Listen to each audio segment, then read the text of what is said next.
I am Benjamin Hellings, the Jackson-Tomasko Associate Curator of Numismatics and Department Head. When the very first coin was struck in antiquity, someone nearby was already creating its imitation, or so goes the numismatic trope.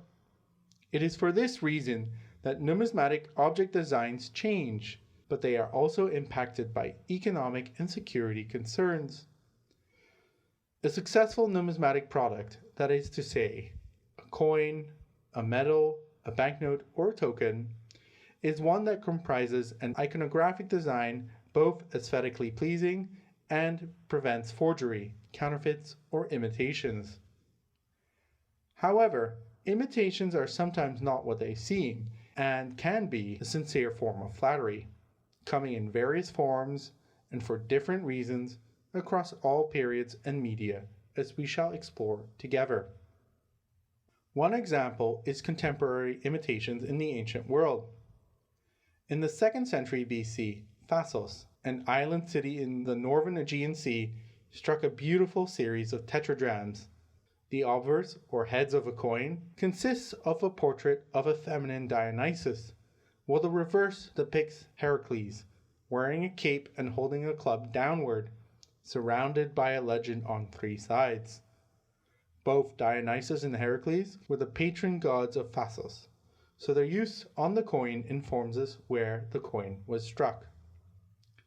The coin is ever so concave rather than perfectly straight, and consequently the relief is marginally higher than that of other ancient coins. In the 1st century BC, the Thracian barbarians to the north of Phasos on the Greek mainland imitated this tetradrachm from Phasos, which had by then become the staple silver coin throughout all northern Greece. The intention of these imitations, which crudely depicted Greek iconography and was usually accompanied by an illegible inscription, was to add additional pieces of money to the circulating pool, not to deceive its users. There can be no misunderstanding what one was holding then and today. The imitation was a recognition of the quality and importance of the tetradrachms from Phasos. Imitations could also have occurred centuries apart from one another, with no intent to deceive or defraud anyone, but rather as a form of emulation. Around 28 BC, Augustus struck a coin to celebrate his conquest of Egypt. The coin is among the most iconic ancient coins, with a legend clearly denoting its purpose: Aegypto capta, Egypt captured, and appropriate iconography, the crocodile, which was the symbol for Egypt. In 1804, Napoleon issued a medal celebrating the conquest of Upper Egypt in 1798. The reverse was deliberately selected to imitate the Augustan coin, as Napoleon fashioned himself as a Roman emperor. The obverse depicts a bust of Memnon, who in classical mythology was a king of Ethiopia. Ethiopia being the Upper Nile region of Sudan, as well as certain areas south of the Sahara. It is most probable that the bust was selected for the coin because it too was a symbolic way to depict Egypt and foreignness. Like the Napoleonic imitation of the Roman coin, imitations of more historically recent coins still occur to this day. After gold was discovered in California in the early 1840s, the government did not immediately establish a regular mint branch in the West.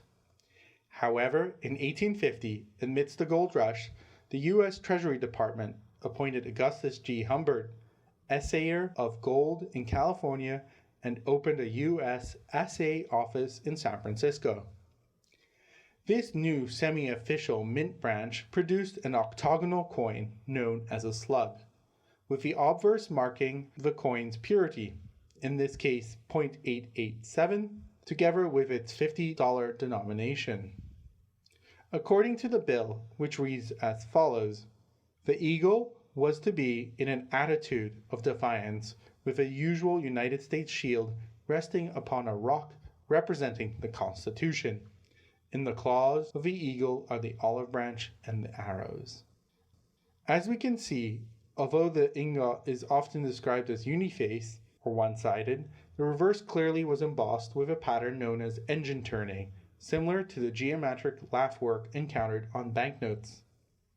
This slug was imitated in the build-up to the California Gold Discovery Centennial celebrations of 1949 and 1950. On the obverse, a very similar design is encountered, although the coin's metallic purity is marked as 000,000, and the text around the edge of a metallic imitation designates its imitative status.